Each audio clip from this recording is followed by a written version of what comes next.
Good morning, everyone out there in at Infragard. You're watching Infragard TV, IGTV, a production of New York City Metro Infragard Members Alliance.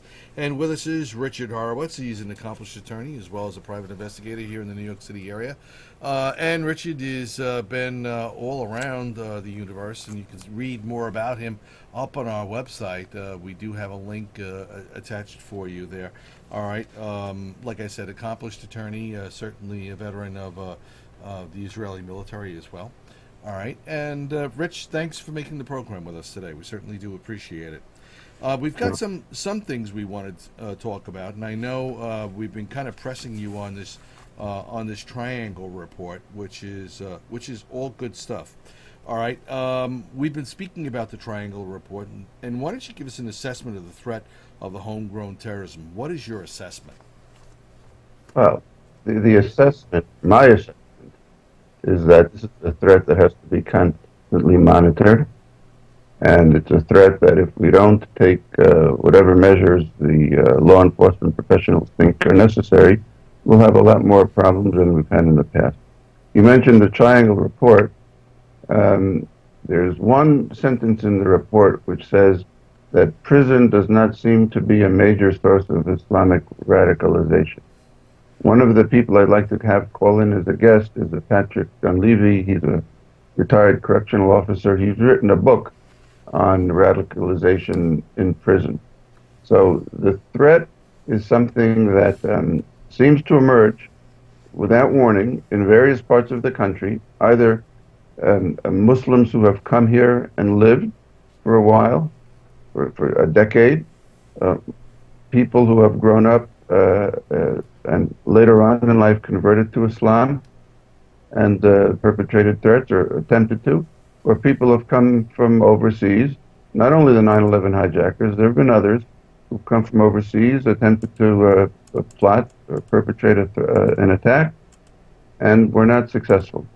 So this is it is difficult to give a number of the danger of the threat. What I would say is, if it's not monitored properly, we're going to have a lot of significant consequences because of it. Did you have a chance last night to see the Prime Minister's address at AIPAC? I saw parts of it, yeah. Yeah, I actually saw that too. I thought it was kind of revealing and just gives a little bit more into the threat and really how the Prime Minister of Israel considers that threat as well. All right, he does consider that a very, very real threat.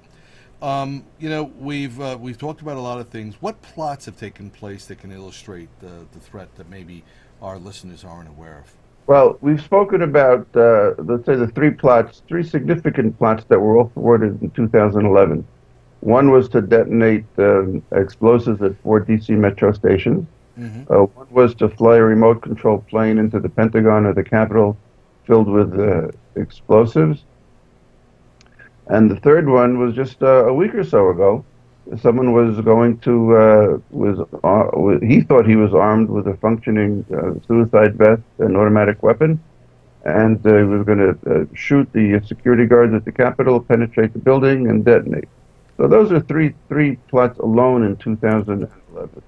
Now, let's take, for example, the plot in 2010 that's been known as the Times Square bomber. It was foiled because a bystander saw smoke coming out of the car, and the car he used was a Nissan Pathfinder.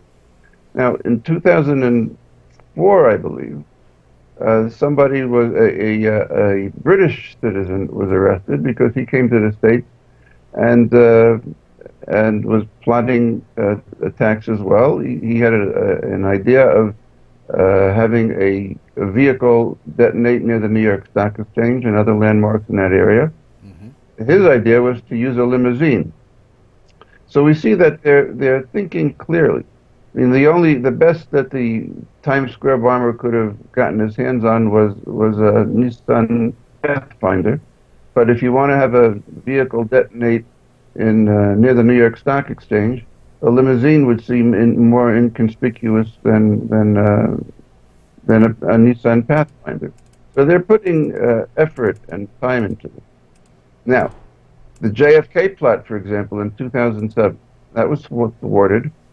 Uh, Scientifically, had they detonated the fuel tanks at JFK, it would not have created this mass explosion going down through all the fuel lines throughout the city as they had hoped.